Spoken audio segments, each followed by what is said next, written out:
Hey, Pasha, we're going to do an audio check, make sure you're online.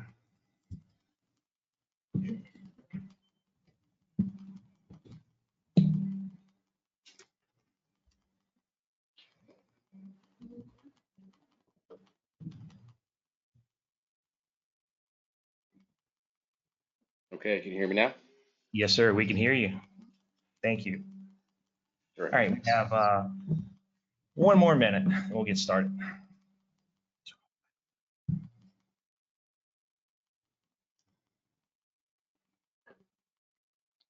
Great, Jessica. All right, we're recording.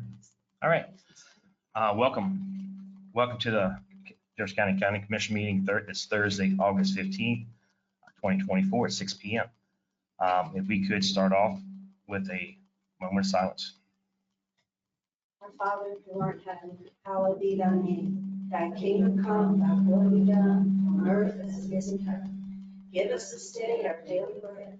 Forgive us our trespasses, as we forgive those who trespass against us. And lead us not into temptation, but deliver us from evil. For thine is the kingdom, and power, and glory forever. Amen. We're going to ask everybody to stand for the Pledge of Allegiance. Pledge allegiance To the flag of the United States of America, to the republic for which it stands, one nation, under God, indivisible, with liberty and justice for all. You remain standing for the West Virginia Pledge. Allegiance to the flag of West Virginia, which serves as a constant reminder that the founders are always free, which stands as a symbol of her majestic mountains, fertile forest, rich veins of gold, and pride in her people. Getting a lot of feedback for some reason.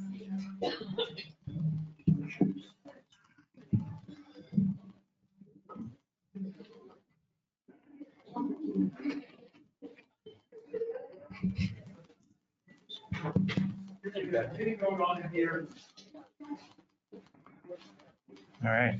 I think they're. Hold on. Are they coming in, Sheriff? I'll get them coming in. They're on sides. Yeah. Okay. Say something about the noise they're making. Oh, that's fine. They can come on. I do know we're on agenda item number 3. Going to move that around a little bit. The Jefferson County Little League softball team, they're on a tight schedule tonight. They have orientation at their high school. So we wanted to go ahead and start with these young ladies and recognition to recognize them. Y'all can come on in and wrap around the room if you like.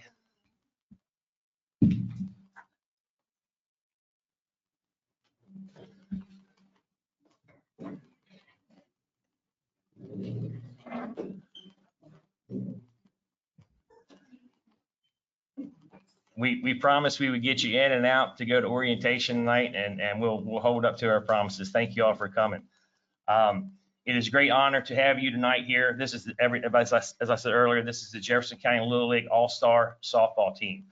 This team was the first softball team ever to represent West Virginia in a World Series and the first team in Eastern Panhandle, including baseball and softball. After winning the Southeast Championship in North Carolina, they traveled to the West Coast for the World Series. They played teams all over the world. Thank you, ladies, for representing Jefferson County and the great state of West Virginia. Here with us this evening, we have several members of the team, including their coaches. I will like to announce each of your names. If you could just raise your hand. I know everybody's standing right now. We have with us number 13, Briley Coulter. Briley. All right. I'm sorry if I butcher your name. 0, double I, Carly Cogan. Where's Carly? Thank you, Carly. We have number 16, Delaney Fry. Thank you, Delaney. Number 22, Giovanni Piclami. There you go. Number 9, Kinsley Cunell. Thank you for pronouncing that for me. Number 21, Kyler Link. All right, got that one right. Thank you. Number 1, Kylie Benner. Thank you, Kylie. Number 18, Alexis Jenkins. Is Alexis with us? All right. Number 19, Madeline Wells. Thank you, Madeline. Number 4, Mariah Mayfield. Thank you, Mariah. Number 29, Mackenzie O'Hara. Thank you, Mackenzie. And number 42, Taylor Clough. Thank you. Thank you, Taylor. Also with us tonight is Scott Cogan. Scott Cogan is here in the back. He's the manager, assistant coach, John Piccolami. John. Assistant coach, Tony Oliveri. And let's not forget the president of the Jefferson County Little League, Brian Sutherland. Brian's here somewhere. There he is, Ryan. Thank you, ladies, and thanks for going to the World Series and representing the great state. And thank you very much. I look forward to watching you all play as you get older and into high school. And you all are some true athletes. Thank you very much. I don't know if Commissioner Staff wants to say something.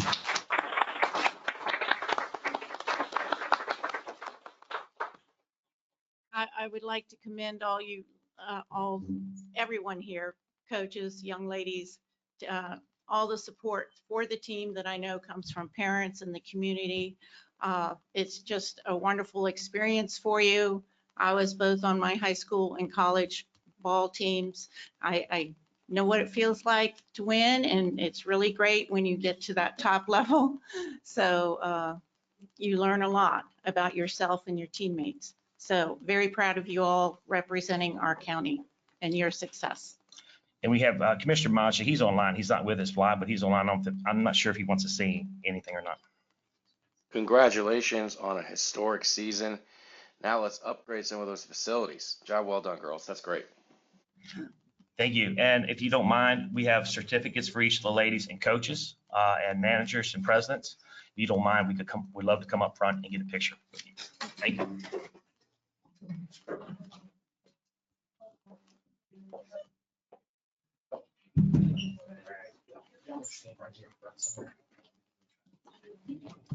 Alan Wells.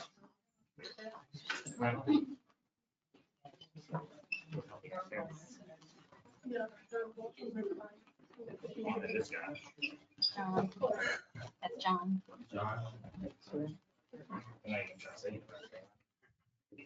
Ivana.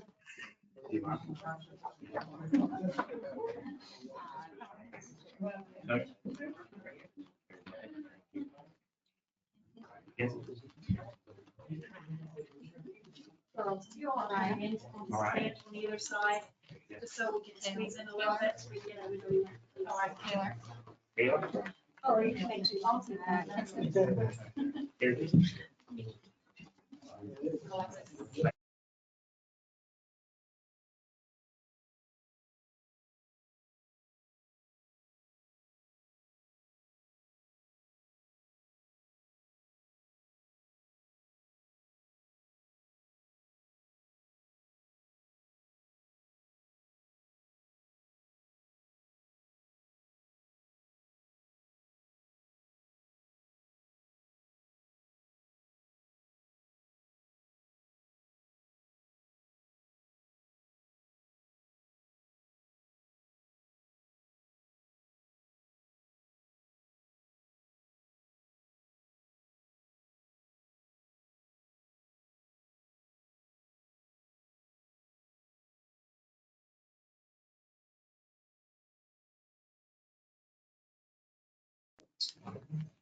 Well done. Thank you.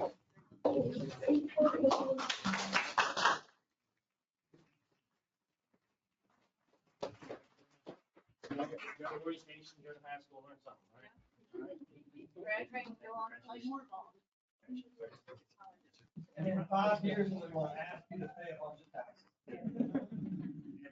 And we did leave out the parents, but thank you, parents. I know you put a lot of time and effort.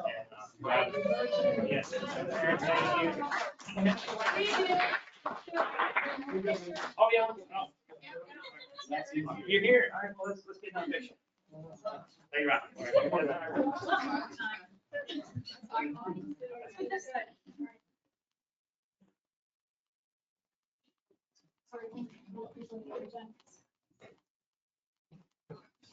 Thank you all. Thank you very much. Thanks for coming. One more. Sorry. You're almost last.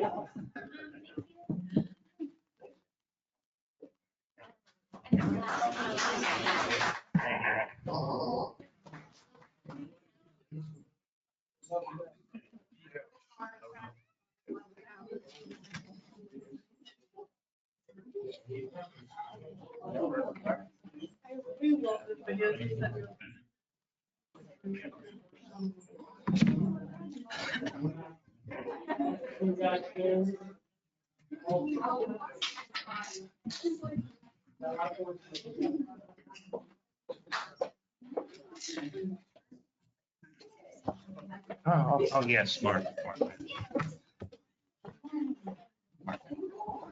Oh, Yeah, okay, yeah, later on. yeah. All right, we'll just give another second to clear the room.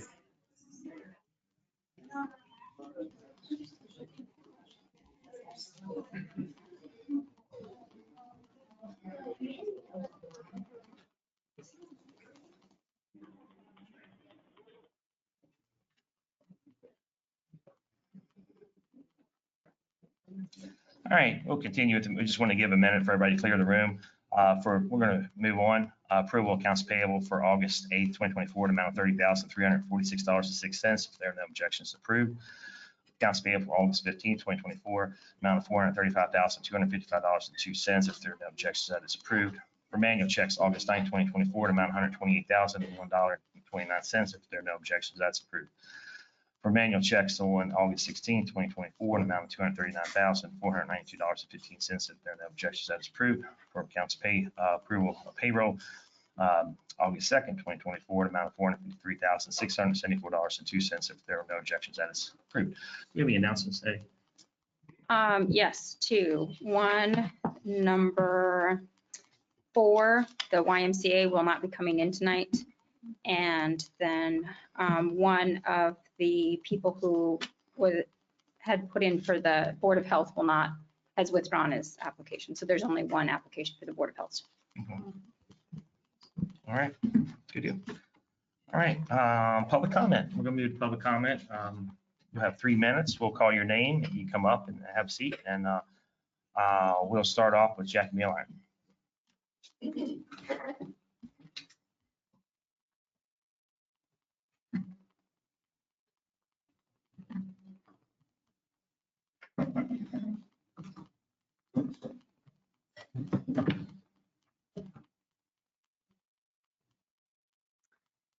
Good evening.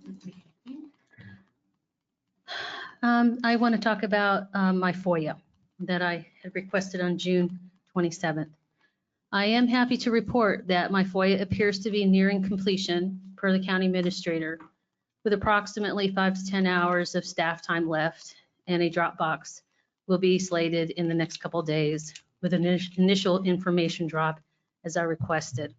The information cache from the subcommittees of the Planning Commission appears to be greater than I had anticipated. Good to know lots of work transpired. That said, I want to express my appreciation for the county administrator for her willingness to impart completed work thus far while working on the last set of files. I have included in my public comment my communications in an effort to show professionalism and respect that has been given to this despite my impatience. I do hope that once the FOIA is complete and the information is compiled, that the county will take the opportunity to provide these documents to the community on its or on the Planning Commission's website for reference. And again, thank you. And I do want to extend a thank you to the Permits Department for providing me with a lot of data. All right, thank you. Next, we have Denise Nick.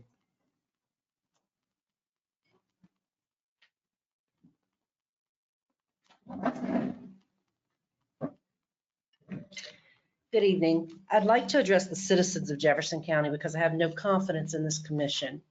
My name is Jackson's sister. As a local, and this commission's newspaper of choice prefers to call me. And speaking of this paper, it's nothing more than a tabloid, which puzzles me why this commission prefers to use it. But that said, take a good look at this photograph.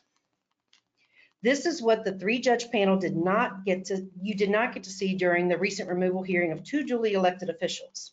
At least 2 of these persons, Mr. Stollifer, a commissioner, and Mr. Clark, a West Virginia delegate, uses Daniel Casto as their personal attorney. I think it's odd too.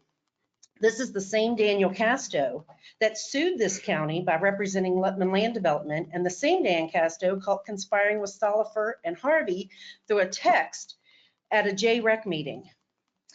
Mr. Majdi decided to use this same paper to attack a group of citizens. This article insinuates he received threats of racism from this group, yet no one has seen or witnessed evidence of these threats. Eric Anderson, the staff writer of this paper, wrote, attempts to reach Jackson's sister was unsuccessful. I assure you no attempts were made to try to reach me through email, messenger, phone, or otherwise. This is slanderous and defamation, Mr. Majdi. With that said, I have the JREC's response as to which person they wanted to fill the Charlestown seat.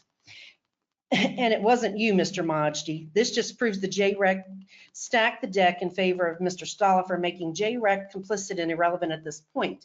The JREC is quoted saying that a choice of appointing him, which was Majdi, or an outstanding conservative, Keith Lowry, and she chose to appoint Pasha. Obviously, Majdi isn't an outstanding conservative. This commission and the JREC has stopped listening to the citizens and jumped on board with the shenanigans of this county and Mr. Stollifer. And speaking of racism or identity politics, I also find it odd that Jane Tabb is receiving the Mildred Mitchell Bateman Award, the first African-American woman to hold a high-ranking office in West Virginia government. But let me remind you that when she had the opportunity, she denied the seat to be filled by a woman, not only a woman, but a woman of color. That's ironic, don't you think? I assure you, Mr. Majdi, you were not Jane's choice either. I provided the facts and I provided proof, something this commission or the county government does for the citizens. But these are just my observations. And lastly, did any of you return your paychecks when you missed the meeting in July because there was nothing on the agenda? Because the Blue Ridge Mountain Citizens Coalition did request and has never been given that opportunity. Thank you. This will David Tabb.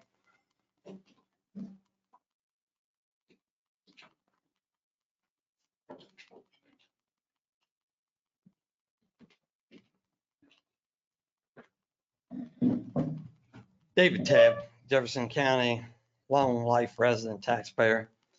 Over the last 2 weeks, it appears the county commission is having difficulties filling voluntary board positions. Some 20 volunteer positions were posted. I've never seen this many before at one time. It appears the community at large does not see value in volunteering to accommodate the requirements of these boards.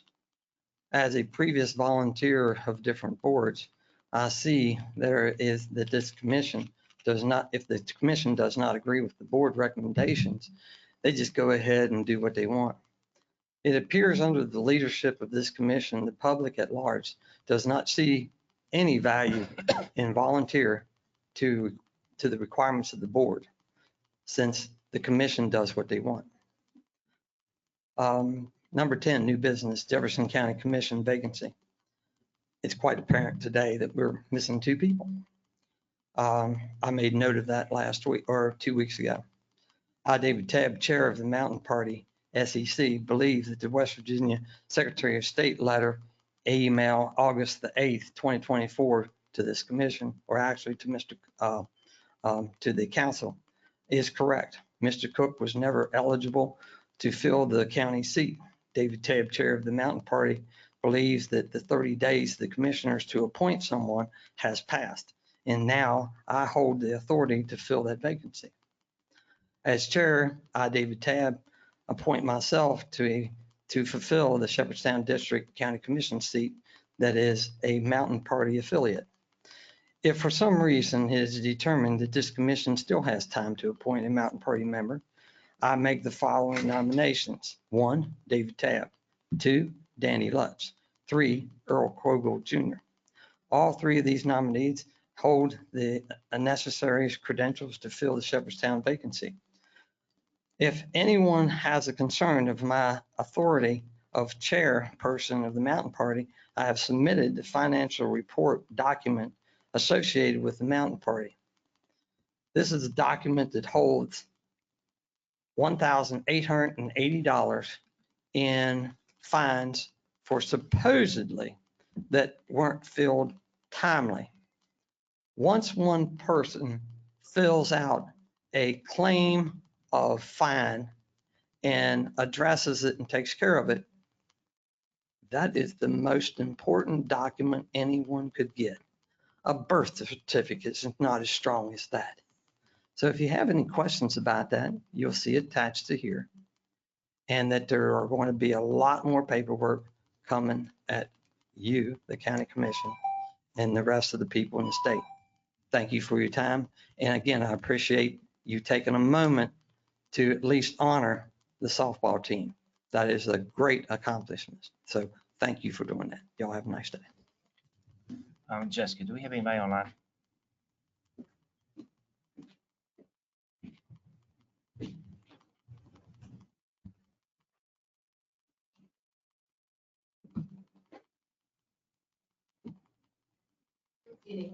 All right, thank you. All right, we'll move on to agenda item number 1, Angie Banks, assessor. Is she online? Hello, can you hear me? Yes, ma'am. Okay. Do you want me to read all the exonerations or do you want to just look over the list that was submitted? We could probably just look over the list and agree on, just vote on the whole list. It's fine for me. Commissioner Tab? Let's see, we do have the ticket numbers, so we can use those to, when we make the motion, we have the list of all the reasons for the adjustments, so that makes sense to me.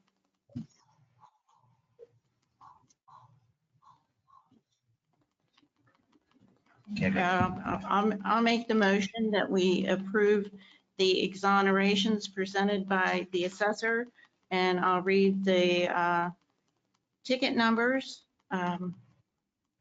300411, and it was like, the reason was an incorrect Honda was assessed.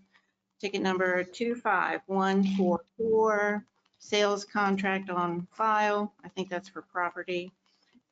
Ticket number 317968, change in classification and business to personal, I believe. Ticket number 303491, she did not own the vehicle on July 1st. Ticket number 314822, did not own the vehicle at July 1. I'll second that for approvals. Any more discussion? All in favor, say aye. Aye. Aye. Opposed? Motion carries 3-0. Thank you. Thank you. Thank you, ma'am. All right. All right, we're going to move on to agenda item number 2, Tom Hanson, Sheriff. Good evening, Commissioners. Good evening. I have several items on your agenda tonight.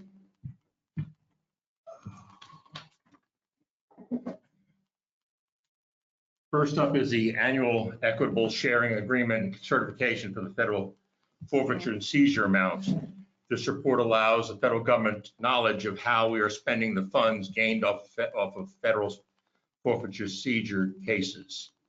I know that Debbie provided you with copies of the report and explanation of the request prior to this evening. Essentially, we received $140,511.22 into the account this year and spent $43,330.40. The majority of these funds and expenses belong to the Eastern Panhandle Drug and Violent Crimes Task Force. We simply act as their fiduciary. We use a little of the $2,600 for software renewal. If you do not have any questions, I'm requesting approval of the submit report and the authorization to digitally sign and affirm the conditions on behalf of the commission. Thank you. I'll move to approve the submission of the equitable sharing agreement and certification and authorize the Sheriff's Office to digitally sign. Second. Any discussion? All in favor, say aye. Aye. Opposed? Aye. Opposed? Motion carries unanimous. Thank you. The next item, the chief tax deputy has provided notice that she will be retiring in January. She's identified Irvin Patel as her replacement. I'm requesting to increase Irvy's pay to $42,000 effective September 1st, 2024 as she is training, and to the $61,813 after recent retirement date, which will be next year. I'll move to, go ahead, ma'am. I just have a question before we make the motion. I realize there's one salary for training that starts on September 1, Yes, and then it will be increased once, when she becomes the chief tax deputy. right, and do we have a date for that? We don't. A date certain, or it's only when, It's when Teresa retires. okay, all right, so, all right, I was just looking for a date, and I know it's nice to keep your retirement flexible as you're training someone, yeah. Yes, ma'am. Okay. I'll be sorry, believe me, I'll be very sorry to lose her. A lot of institutional knowledge. Yes, ma'am. Yes. I'll move to approve the promotion of Irvi, that's the way I know her, Irvi Ben. Is that the correct way? Irvi Ben Patel, yes. Yeah, Irvi Ben Patel to the position of Chief Tax Deputy upon the retirement of the current Chief Tax Deputy, and authorize the increase of pay to $42,000 on September 1 during training and $61,813.50 after the Chief Tax Deputy retires. Second. Any discussion? All in favor, say aye. Aye. Aye. Opposed? Motion carries 3-0. Thank you. Additionally, a tax deputy has tendered a resignation. I'm requesting authorization to hire Lizelle Eby, an 80-hour employee effective September 1st, 2024, with a starting salary of $35,000 with an increase to $36,000 within 90 days. I'll move to approve the hire of Lisa. How you see your first name? Lisa? I Debbie? think that's right. Yep, okay. September 1st, 2024, as an 80-hour employee at a rate of $35,000 with an increase to $36,000 after 90 days. As a side note, Well, I'm going to second the motion. I'm sorry, ma'am. I was trying to give Pasha a chance to second Okay. something, but with the time delay, it's hard to do that. My apologies. All right, we have a motion and a second. Any discussion? All in favor, say aye. Aye. Aye. Opposed? Motion is unanimous. Thank you. As a side note, I'm currently advertising for Irvy's position and will seek to fill her position as soon as suitable applicant can be found. Yeah. Finally, it's time to renew the Governor's Highway Safety Grant. This is a reimbursement grant that we manage for all our local agencies, as well as those with participating in Berkeley, Hardy, Grant, and Pendleton counties. I'm requesting authorization to submit the application and for the president to sign the associated documents. I'll move to approve the submission of the Governor Highway Safety Grant, authorize the president to sign the associated document. Second. There we go. Any discussion? All in favor, say aye. Aye. Opposed? Motion is unanimous. Thank you. Thanks, sir. All right. Somebody else I wouldn't know what to do with that. Debbie. Yeah. No Yeah, doubt. Debbie Lowe, yes. Thank you, commissioners. Thank you. Have a great evening. All right. All right, we are running, now we're running slightly ahead of schedule, since the YMCA is not here. We're gonna move, we cannot do the board interviews until 7 o'clock. Yeah. So we'll come back to that. Is Liz Wheeler, is she gonna be here in person? I would say so. That's Okay, all right. usually is, and And what about Laura Coon? Is she gonna be here in person too? Yeah. She's online Laura- All right right. now. With the boards, there is only one for the Board of Health.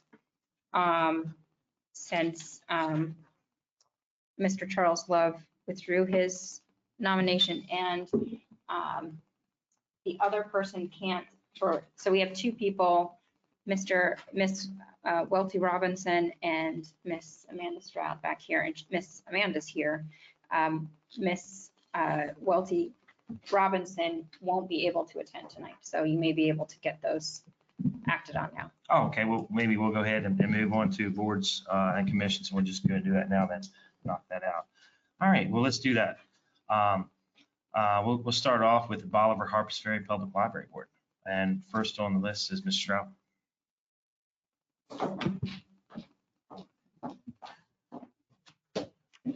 Hello, I'm slightly confused. Am I the only one being interviewed for this position or not? There's one other person and she has a meeting this evening with her daughter's advisor from Oh, okay. college advisor. So Great. she may send me a response that I read in just a minute, but I haven't received it as of yet. Okay, all right, just curious, thank you. Well, no, I understand. Great. All right, my brain hates being interviewed, so I'm bringing notes, and I know, and yes, I know who I am, and I know where I am. So that's a start. Good evening, everybody. My name is Amanda Stroud, and I've lived in Ranson for over 24 years. I recently retired after 21 years at the Germantown Library at Montgomery College. I am currently a Ranson City Council member as well as a board member of the Ranson CVB and Ranson Community Gardens, all of which will be coming to an end next year. So this opening on the board is a good timing for me because as a resident of Ranson, the only way that I can serve on the board is to go through the county appointment route, I should say. Okay, why do I want to serve on the board? Because I love the Bolivar Harpers Ferry Public Library and I want to keep it flourishing. One of the first things that I did after moving here was get one of these. This is the current iteration of the Bolivar Harpers Ferry Public Library's library card, and this is a drawing of their mascot, Gordy. He hangs out in the library. Yes. Yes, okay. Over the years, I've used their services. I've attended events and programs. I've donated money and I've donated books. I've even come before a couple of y'all to discuss library funding over the years. Beyond that, an asset that I would bring to the board is the fact that I've been on the other side of the circulation desk, both at the micro and macro level. I've answered many questions, most of which were, where's the bathroom and what time do you close? I've dealt with angry patrons. I've resolved mental health issues and given myself a massive headache attempting to shelf read a children's literature section, all those very small little narrow spines. On a bigger note, I've also hired and fired employees. I've worked up budgets, revised policies and procedures, served on RFP committees, and have been involved in succession planning, strategic planning, and numerous reorganizations. So that I believe my work and board experience, plus actually I do know how to do this, knowing when to be quiet and listen would be a benefit to the library board. Well, you answered all my questions. Yeah. Yeah. Yeah. Okay. Yeah. Okay. Yes, and I've recently been reintroduced to the Bolivar Harpers Ferry Library and Well. met Gordy sunning himself out on the front bench with, somebody supervising. Oh, yes. He's Yeah. always under supervision. Yes. It's wise to do that. Yes. And my grandchildren love that library, so. Yes, Yeah. it's got a really great vibe to it. It's got a great board, really great staff, and really great patrons of a wide variety, which is really good. Yes. Mhm. Yeah. And walking distance of a public school. Yes, right. Yes, they're just right there. Mhm. Okay. All right. Any other questions? That's it. Thank you. Mr. Chairman, There I you was go. waiting for that. thanks Yes. so much. First of all, Ms. Stroud, thank you so much for your volunteerism and for being on the city council. It's a lot of hours and it's for the public benefit. My only question, what do you think about Sunday hours for Bolivar Harpers Ferry? I'm sorry, but I think that's a no-go. Yeah. There's probably staffing issues. And I worked for Montgomery College for 21 years and I was the Saturday person and we had one of the campus libraries that were open on Sundays and they really didn't get as much traffic. I mean, students would always ask for, in this case, it would be patrons, would ask for extended hours that they were, can you stay open 24 hours? Can you be open on Sundays? Can you be open at midnight? Can you stay open until midnight? But the numbers are unfortunately just never there. The number of patrons who take advantage of Sunday hours of being open until midnight, and I've stayed open and manned the desk until midnight during finals. It's just not there. So, however, if you would like, if I get on the board, I would be more than happy to bring this up. Okay. Thank you. Okay. Any further questions? All right, thank you, ma'am. You're welcome. All right. Thank you. I would like to wait and have an opportunity to interview Miss Welty Robinson. It sounds like she has a very valid conflict tonight and can't be interviewed. So I don't know how it can be arranged, maybe next meeting that she would be available. Or that if she can do it remotely and at least give her another date to be interviewed. And we're not at the same, we're interviewing now at 6:35 instead of 7 PM. So if she was waiting online, she's missed it, or we've been too fast. Okay, I can reach out to her about interviewing at our next meeting. If my fellow commissioners are in agreement. Sure, that's not a problem. I don't have a problem with that. All right. As far as the Jefferson County Health Department, we had one applicant. I know he's unable to be here tonight. I was impressed with his resume, and he's the only one that applied. So I really don't have a problem appointing him. His resume kind of speaks for itself. So when people can't be here in person, I ask them to answer the two questions that you often ask. Okay. That you often ask. And those two questions I tell people are, please introduce yourself, who you are. Second question, why are you interested in the board? So Mr. Dan Caprio says, my public policy career spans 40 years in Washington, D.C., where I have had the privilege to work as a senior executive for the Department of Commerce and the Federal Trade Commission. I began my career working on Capitol Hill for the Senate and House of Representatives and the governor of Illinois in his DC office. My private sector career includes co-founding my current company, the Providence Group. 10 years ago, after 6 years in a law firm, serving as the CEO and president of a $3.5 million think tank, and 2 years at KPMG, where I advised the CEO of the firm about political risk. This is about his interest in serving on the Jefferson County Health Board. At the Providence Group, we represent a number of healthcare clients, including the University of Maryland Medical Systems, where we advise senior management about a wide variety of public health risks they need to consider to protect patient safety and deliver world-class quality of care. During my tenure in government, I worked on a wide range of healthcare issues at the Federal Trade Commission and on Project BioShield to stockpile vaccines and prioritize emergency preparedness following 9/11. I have managed programs and staff throughout my career. I have a strong financial background developed as a think tank CEO and entrepreneur since 2007. I want to make a difference here in Jefferson County, and I care very deeply about public health. My background advising senior elected and appointed public officials and CEOs and boards on technology policy and data risk, including privacy and cybersecurity, would serve me well. It would be an honor to serve on the Jefferson County Board of Health. Thank you for that. Again, like I said, I looked at his resume. I appreciate him responding to you. He's the only one.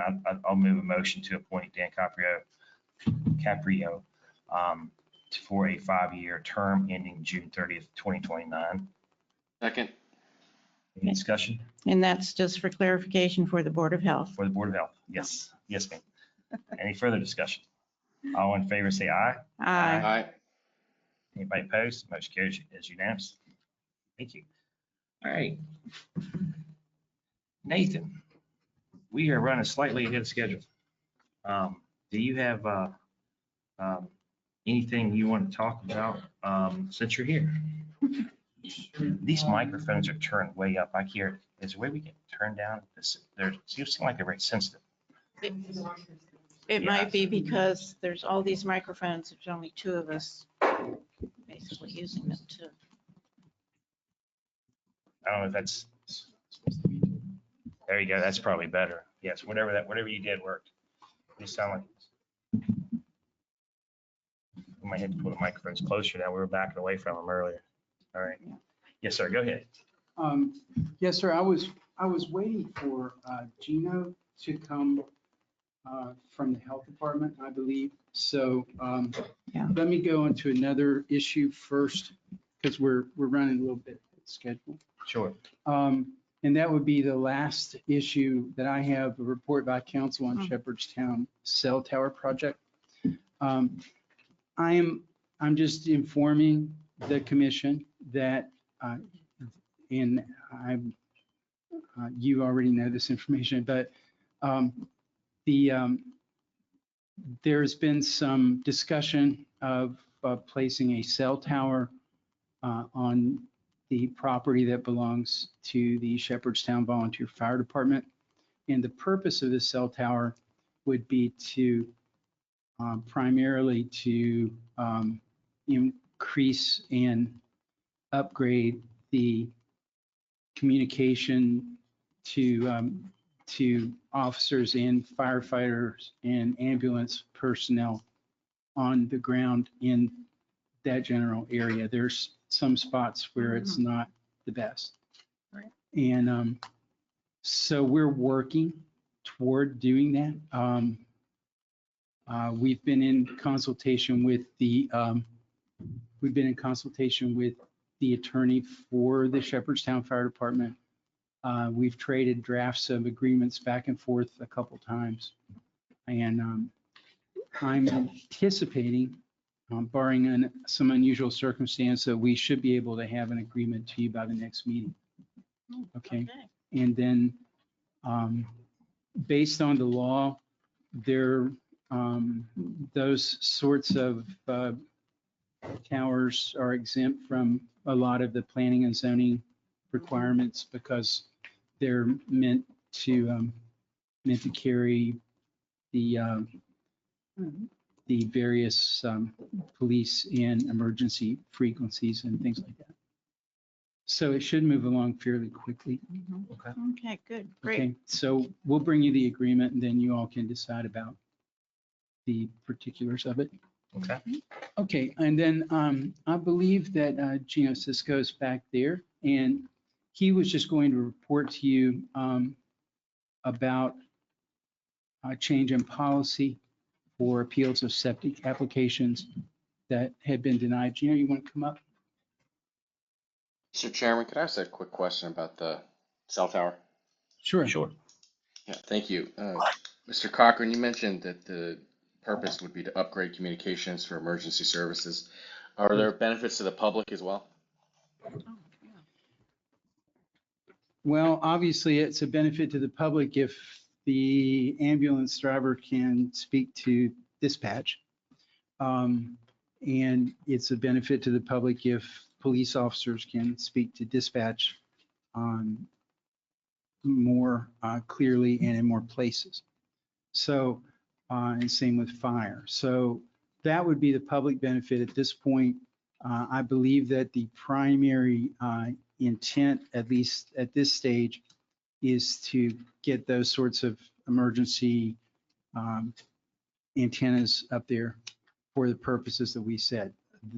You know, there could always be additional stuff added to it later, but right now, the goal is to help get these emergency services to have some better communication up in that area. Well, and as I recall from some of the initial discussion, there's an issue with once police or emergency services are in some of the buildings at Shepherd, there's no communication possibilities. So this will greatly enhance response and make everyone safer in the long run. Yeah. And, you know, I guess we'll have to just see how it works out for all of that. But certainly it's going to increase the ability for our emergency folks to communicate from the field. Okay. Commissioner Maj, does that answer your question? Yes, thank you. Very well. Commissioner Stolper, are you ready to proceed to the health Absolutely. department? Yes, sir. Very well.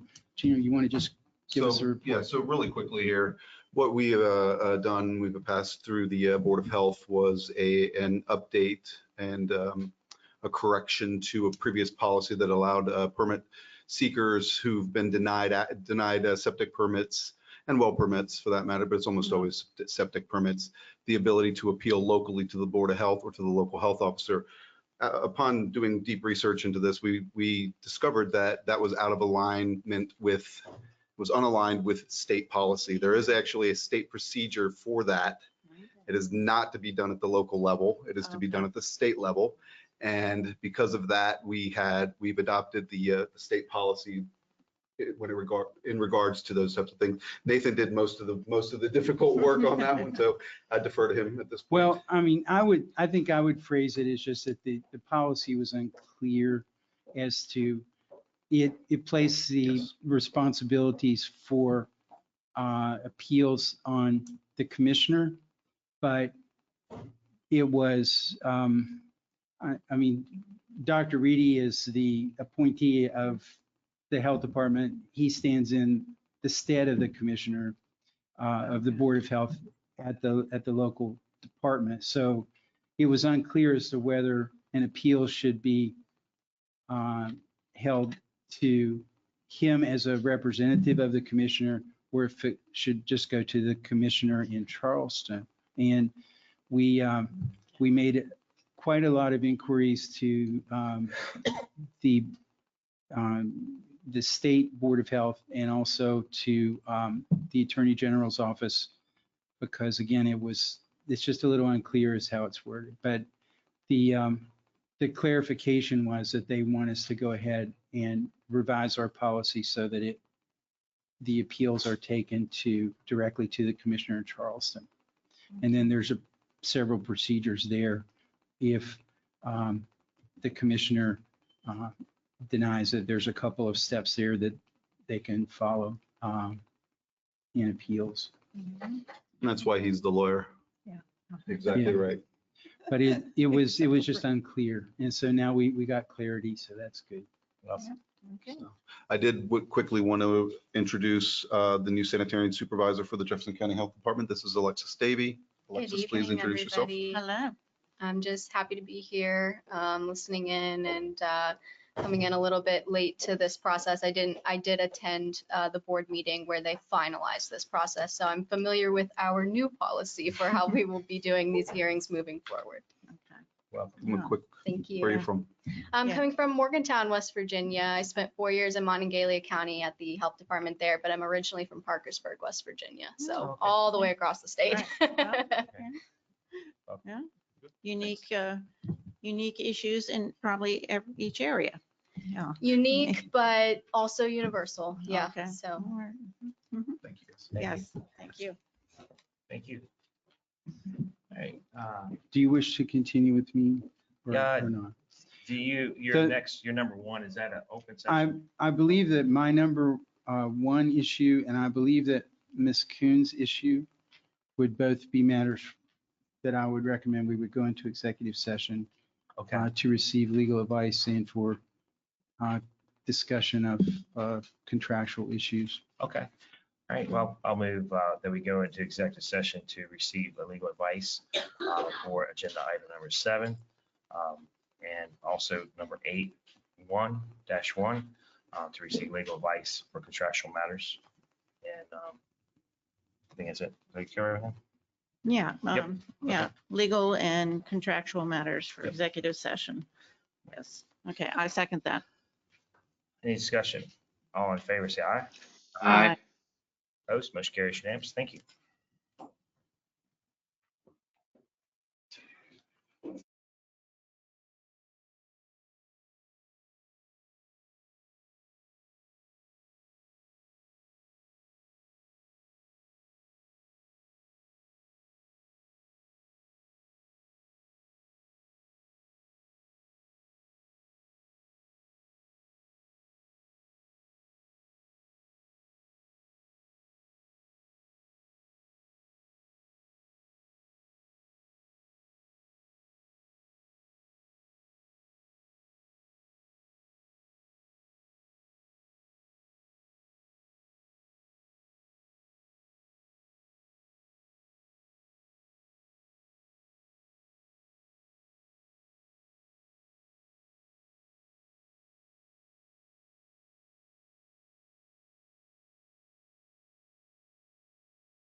Ready?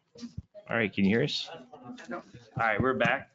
I'll move that we come out of executive session. Second. Any discussion? All in favor, say aye. Aye. All right, we're going to move on to agenda item number 6, Elizabeth Wheeler, Director of Jefferson County Farmland Protection Board.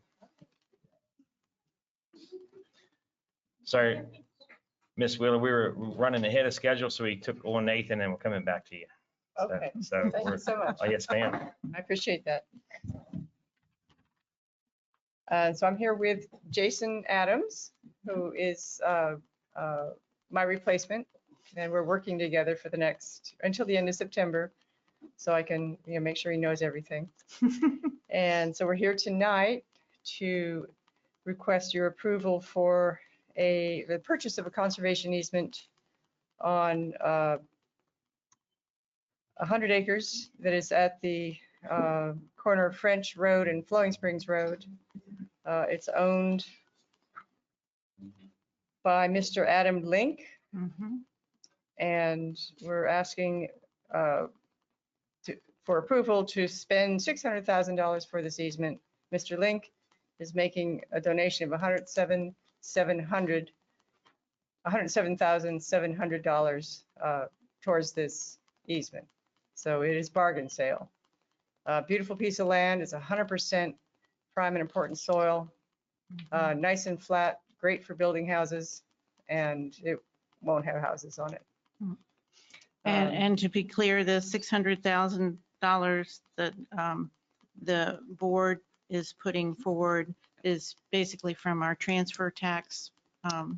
Yes, the funds are coming from the transfer tax. Yeah, for this it's not property. coming out of the county commission's budget. I just want to make that clear. None of our purchases or expenses come out of the county budget. Right, okay. Where will this put Jefferson County in a total of protected farmland easements? At the moment, that will bring us up to 6,946 acres. I knew you had that number. That's 59 easements. Yeah. We're working on another 757 acres that are in process. Okay. And then I have another 4 applications with somewhere in the neighborhood of 400 acres that's in application for this cycle. Okay. So it's a popular program and keeps us busy. Understood. I would like to make the motion. I move that the Jefferson County Commission approve the purchase by the Jefferson County Farmland Protection Board for the Jefferson County Farmland Protection Program 1 conservation easement on the property in Jefferson County owned by Mr. Adam B. Link III, and that is designated in the Farmland Protection Board files as property 2024-02. Second, any discussion? All in favor, say aye. Aye. Aye. And Posh is online. He's online. Waiting to hear. he was just online. Just make sure he's unmuted.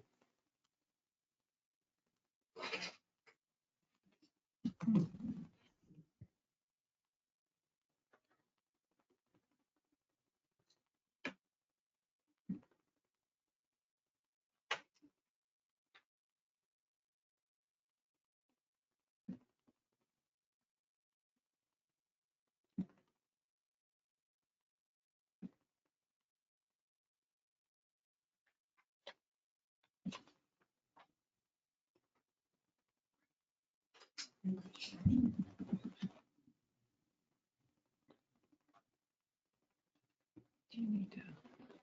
Let's see what she says. Need to call him. All right, Pasha, can you hear us now?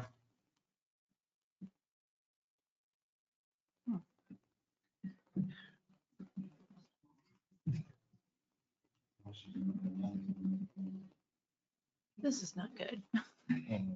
We'll see.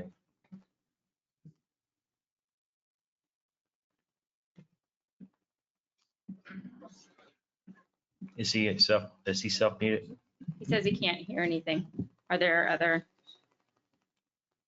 He says, I raised my hand and chatted. Okay. All right, we can just call him on the phone then. if he's having technical difficulties. All right, hold on one second here.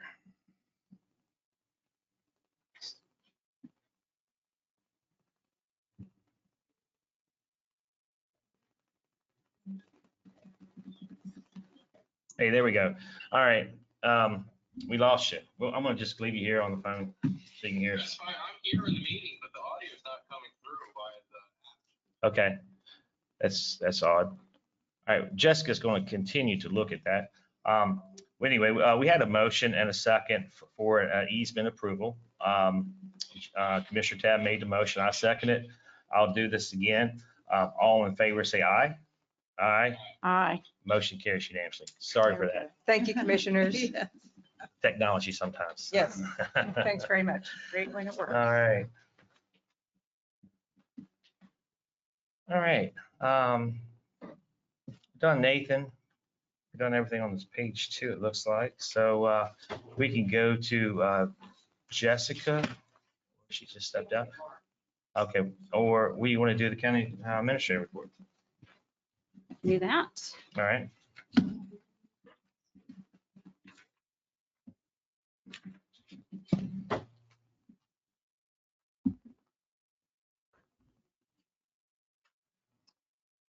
While you're waiting, you have Tasha sign off and sign back. Yeah, Pasha, you might be able to sign off and sign back in. That might work. Sometimes it works too. But Let me try that. okay, but I'll keep you on the phone here too.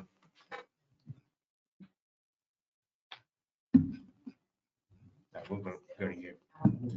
All right, so first up is congressionally directed spending. So on April 4th, the commission voted to apply for congressionally directed spending and tasked me with the application.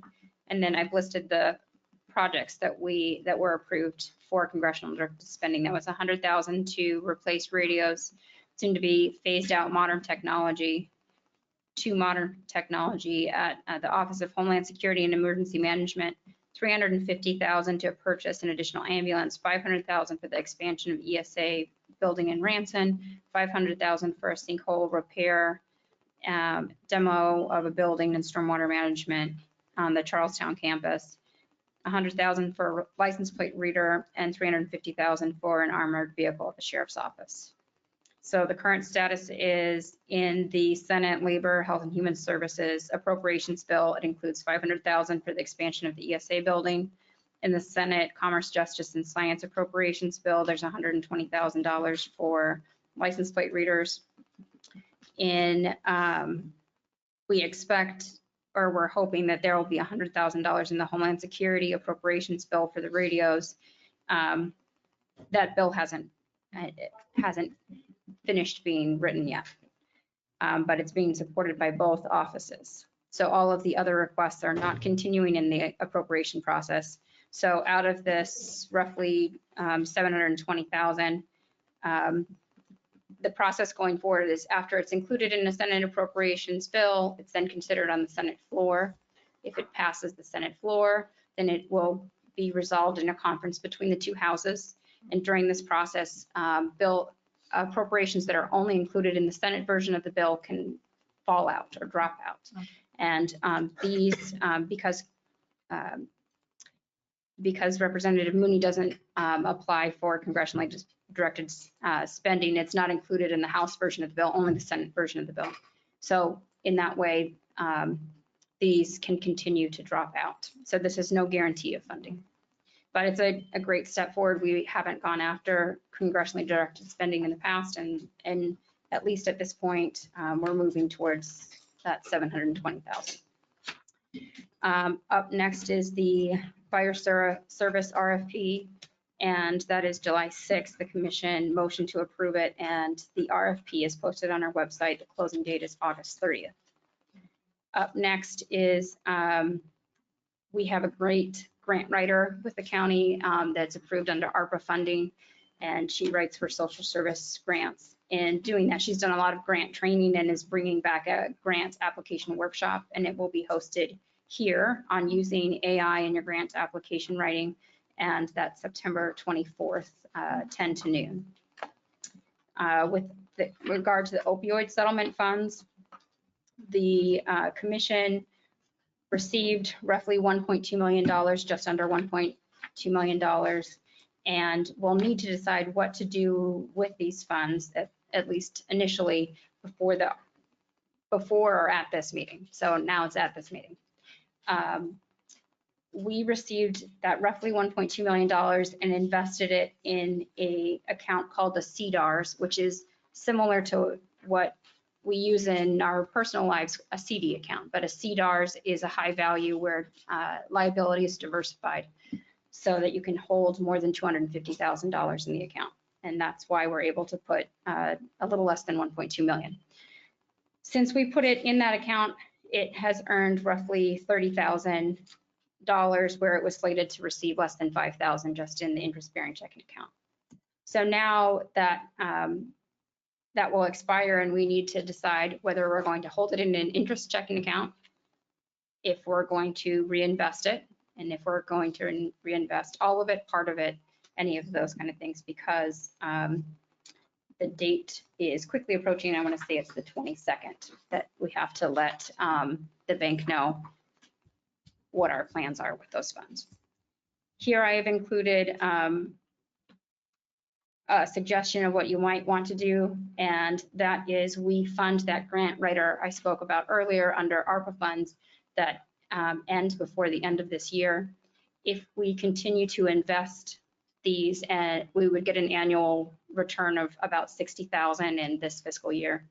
If you continue to invest 100% of principal, so that's the initial amount, plus 20% of returns, you're growing that continually annually by 120%, right? So you're growing it by 20%.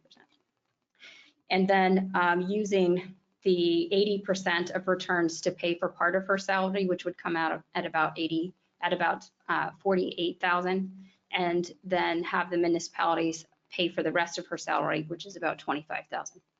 And speaking to the municipalities, at least one of them is interested in covering the rest of her salary. And in this way, you never touch principal. It continues to grow, and a future commission could decide that they don't want to fund a grant writer salary, and they would have over 100% of our initial investment. And we get a social service grant writer for our commission at no cost to the taxpayer. Okay. So with this, you would need to decide, at least initially, what you want to do with that. If you aren't ready to make a decision, I would suggest you reinvest it for 60 or 30, 60 or 90 days. There's a couple programs that I've looked into that I thought would be very beneficial for the community. There was a program that it goes into the high schools, and that is preventative. It's like kind of like MAD when I went to school with Mothers Against Drunk Driving, and it's sort of that same idea to educate children to not to do drugs. And I would like to see some preventative measures or some opportunities to use this money. And there's some other, there's a program, also a program at Shepherd University. I would like to get some numbers on that to see how much that costs, but we don't have those numbers currently right now. I would like to get those. So at this time, I certainly wouldn't be opposed to re-upping this CDAR for at least another 90 days until we can get some numbers from those programs and see how much it's going to cost. So if I understand you, should we reinvest it for 90 days? 90 days, I know that we can invest it at our current rate. Then put out a public notice soliciting uses of those funds. I think that'd be helpful. Yes, ma'am. Yeah. Okay. Kind of doing option 3, perhaps as a combination. We're not really sure how we're going to do it, but yeah, at least hear more from the public about other possibilities. I think 90 days is reasonable, and I think prevention program should be the target for the commission. So I support this. Okay. All right. I'll move a motion to go ahead and reinvest the original settlement for an additional 90 days into the CDAR while we gather up some more informational programs. Second. Any discussion? All in favor, say aye. Aye. All right. I think you're back. I think you're back on the speakers, Pasha. Mhm. We can hear you. Motion Terrific. carried. All right. I'll turn the phone off then. If that's okay. If we lose you again, we'll call you on the phone. Got it, thanks. All right. All right. Jessica, she's not with us. We'll come back to her. She's right here. There she We is. can give her a moment to get settled. All right. Pasha's on now. All right. So whatever happened, it worked. I guess he signed out and signed back in. So we're going to move on to your agenda item, Ms. James. And take your time. Actually, for the first one, the gentleman is outside, so Oh. I would like to, well, Bethany's gonna go after him. All right.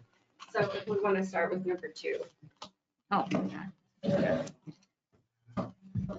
Okay, so number 2 is the approval to hire for the building codes plan reviewer position. The Department of Engineering, Planning and Zoning has selected a candidate they would like to hire. The name is Brian Riston. He would be a grade 6, 80-hour employee with a salary of $60,000 plus benefits. That would be effective September 23rd. Okay. And did you want to bring Mr. Riston forward, or are you just letting us know he's waiting in the hallway? Or- No, I'm sorry. Number 1 was the service for okay, Mr. gotcha. Renner. So I'm doing number 2. I got you. All right. Sorry, misunderstood. Sure. I move the approval of Brian Riston as a building code plans reviewer at a grade 4, 80-hour position with a salary of $60,000 plus benefits, effective September 23rd, 2024. Second. Any discussion? All in Yeah, I'll favor? make a quick comment if that's all right. Sure. It's great when we can be responsive to both the staff and the public. We've heard calls for this hire at the commission from a large swath of members of the public and also from our staff. So I'm very pleased that we're pursuing this. Thanks to Eddie and Jessica for making this happen, and the department, of course. I just had one small correction. Mr. Riston will be a grade 6. Okay. Am I reading that I think I probably typo. Okay. Yes. All right. Well, I thought grade 4 was awful low, but I'll just amend my motion that it is a grade 6. Yeah, I'll second that. Any further discussion? All in favor, say aye. Aye. Motion carries unanimous. Yeah, I'm hoping this will help everybody that's needs this sort of review in planning and zoning, both sides of the table, the staff and the customers. So, yes. Thank you. Mr. Renner is in the back of the room now. We are excited and we want to extend our thanks and congratulations to Mr. Renner upon his upcoming retirement after 33 years of service with the county, which is incredible. Mr. Renner's retirement celebration will be on Monday, August 19th from 11:30 a.m. to 2:30 p.m.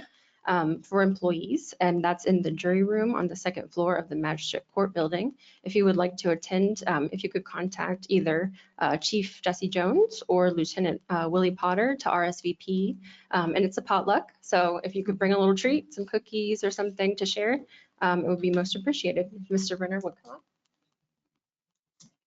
All right. Thank you, Mark.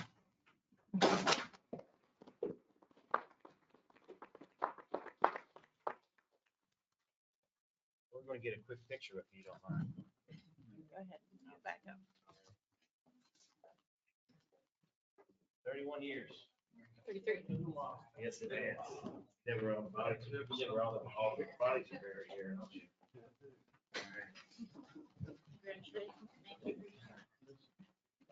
We're going to get on the other side and stuff. And we'll get a picture of the- Okay. There you go. All right. Hold it there.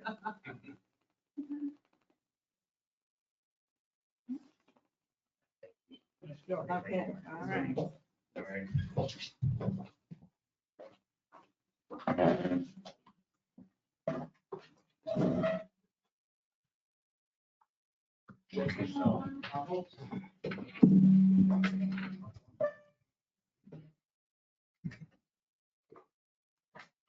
Okay, next item I have is the approval of a hire for a public safety dispatcher for the Department of Emergency Communications.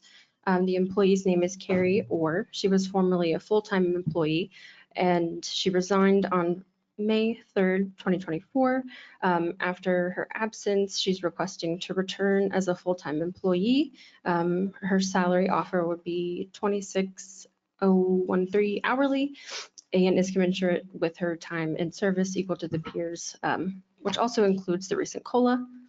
And her offer would be effective Monday, August 19th, 2024. I'll move to approve the rehire of Carrie Orr to the position of public safety dispatcher at an hourly rate of 26.013 effective August 19th, 2024. Second. Any discussion? All in favor, say aye. Aye. Motion carries. Thank you. Approval to advertise. This is for the training coordinator position with the Department of Emergency Communications. We're requesting the approval to advertise. It is a grade, I think 6. Again, I made the typo, sorry. 80-hour position with the corresponding salary range of $57,704 to $92,006. I just have a question. And I don't know who can answer it. That's quite a range on salary, and I know that depends on experience, and we're just advertising. Just want to make sure we have it in the budget. If it's beyond the budgeted amount, I've told directors that they have to figure out how to fund it. So if it is beyond the budgeted amount, then they'll have to either do an internal transfer, which means they'll have to reduce their budget in an internal account, Right. or they'll have to seek an external transfer, and that has to be approved by you if it's beyond the budget amount. Okay, thank you. All right, I'll move to approve the advertisement of the position of training coordinator with the Department of Emergency Communications as presented. Second. Any discussion? All in favor, say aye. Aye. Motion carries. Thank you. The final thing is the work-based learning agreement with Harpers Ferry Job Corps. Ms. Benitez, I believe it was early summer. She and myself and a few of the department heads went to tour the facilities out at Job Corps and to talk with Mr. Sean Miller and Ms. Gwendolyn Gaither about how we can partner so that their students can receive work experience and we can also receive the benefit of their help. We're requesting the approval of the work-based learning agreement. I do believe that Ms. Gwendolyn Gaither she's the Deputy Director of Job Corps. I believe she's online with us now. I can pop back over and make sure. So first, I really want to thank Jess. Right now, she's running back and forth to do both of these things. And in standing up the HR department has really been amazing. And part of that is how do we build a bench? How do we, as their people matriculate through our system, how do we find new people? How do we find new people that are invested in Jefferson County? And one of the ways that we're looking at that is through Job Corps. So Job Corps has students that are learning for, oh, perfect, you're on. And so if you want to introduce Job Corps a little bit, that would be fantastic. But for us, for our mission, ensuring that we have a bench. Anytime that we have a job opening, I would like to know 10 people that would be fantastic for it. So we put it out to the public and we know that these 10 people at least are going to be some among those applicants. And Job Corps is one of the ways that we can do that. And we can reach people that are not necessarily on Indeed. So maybe those are carpenters or maybe those are cement workers. Do you have more to add to that?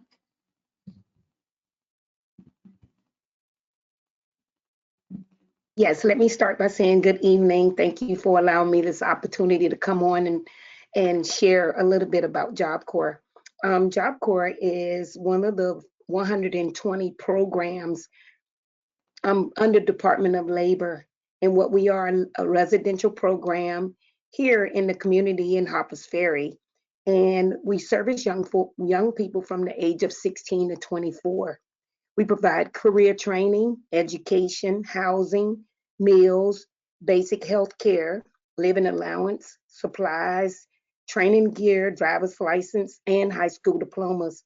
And as our students graduate through our program, we do provide the necessary, certain trades which we do provide carpentry, cement, brick, office administration, information technology, advanced emergency dispatch training for our students. And what we try to do is get them in the community, in the surrounding areas, to do some intern to perfect those skills. And then after they perfect those skills, we take those skills and those trainings and we add it to their resume to help boost their resumes when we do separate them from the program and start looking for jobs. And what we would like to do in the community, if you have some positions and you need some help, we will be more than happy to provide you an intern. We'll bring that student to your location. You train the student, need if whatever you need, carpentry work done, help to perfect those skills. We pick those students up, we provide their lunch, we do everything. We provide their health care. And if you have anything else like you think our students should train in, we ask that you share with us and we'll provide those skills as well to try and get them ready for the work world.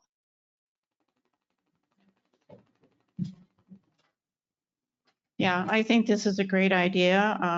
I know previously, probably many years ago, we did use interns on like a small cement project, repair projects and so forth. And, you know, not that I know everything that goes on at Job Corps, but when I worked for Extension, we had some connections there, and it's amazing what those young people will absorb when they're presented the information, and hopefully a good stepping stone to a successful life.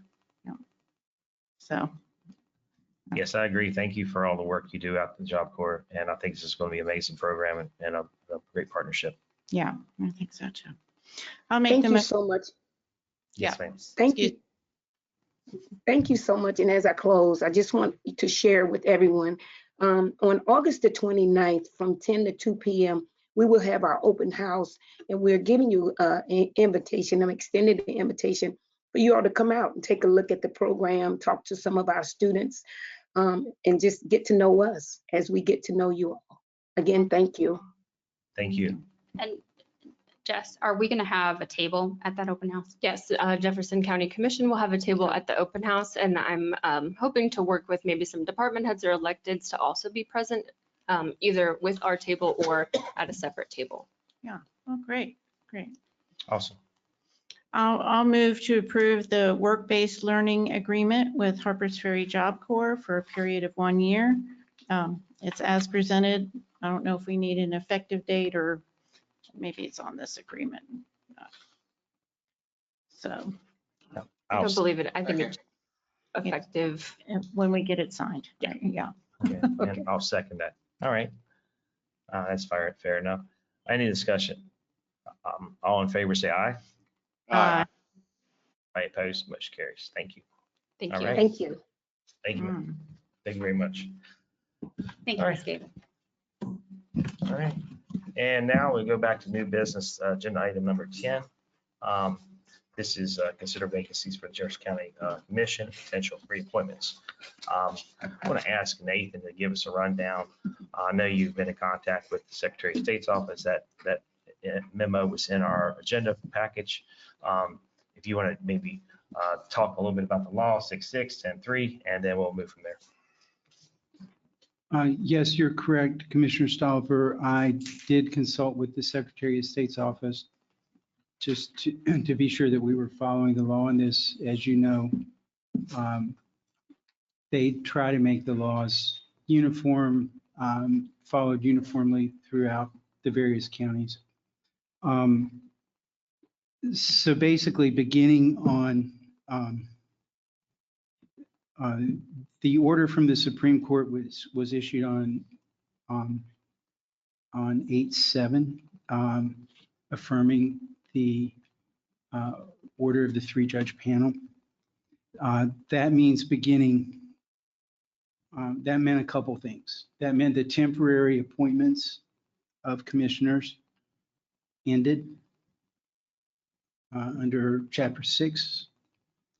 And then it also started a 30-day clock for the commission to appoint permanent replacements. Now, permanent replacements, in this case, serve until the upcoming elections results are certified. And then the folks that are elected to fill those two spots will serve until for the remainder of the unexpired terms of those two slots. Okay. So that's pretty much where we are. If for some reason the commission does not act to appoint within the 30-day period, then it would go to the executive committees of the parties. We're dealing now with two parties, the Republican Party and the Mountain Party. Okay, and we had appointed two commissioners previously.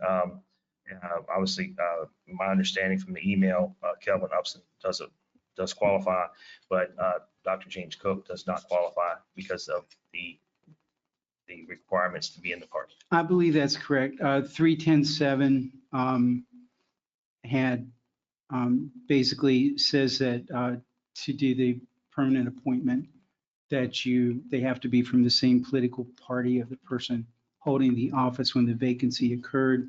Not when the appeal was over. That's right. The vacancy occurred on May the 1st, 2024, which was the date of the order of the 3-judge panel. Okay. And so, but because of the way 610-7 works, the folks that were appointed served until the Supreme Court made its decision.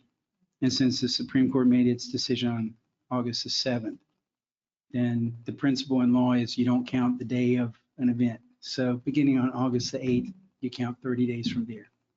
Okay. All right. I personally would like to go back and see who all applied for the Shepherdstown district. That's one is what's the Mountain Party.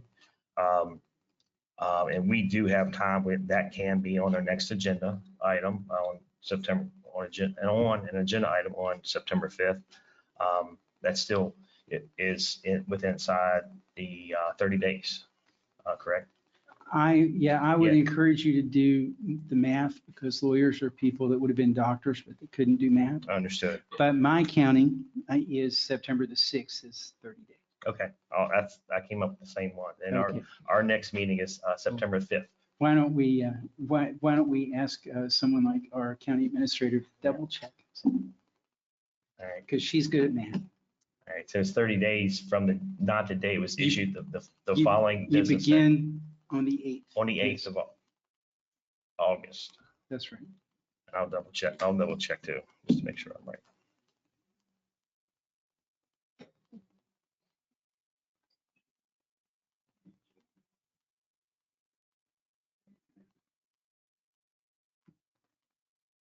Did you count 8 as one? Okay.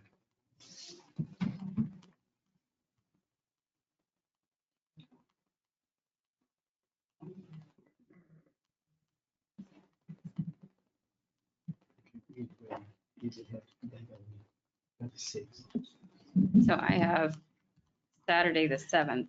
So Yeah. I think you need to do it by Friday, the 6th. Yes, yes, and our regular meeting is on the 5th of September, so we'll be fine.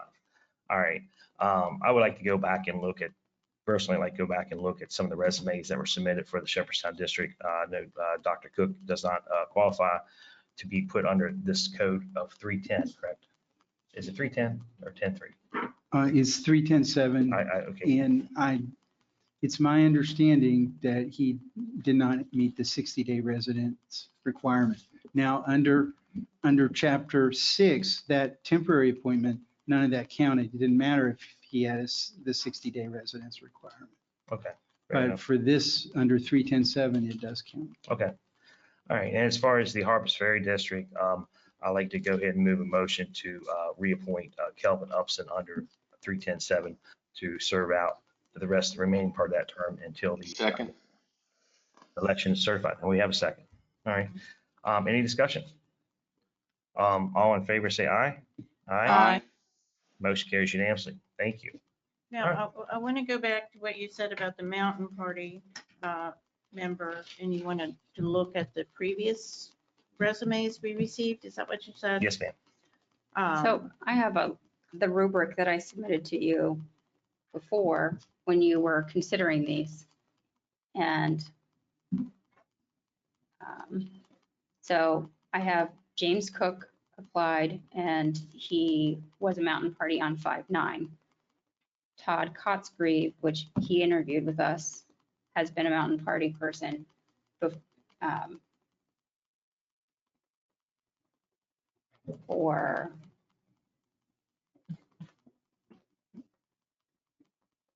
I only listed it if it was before 3/1. So he was in the Mountain Party on 3/1/2024.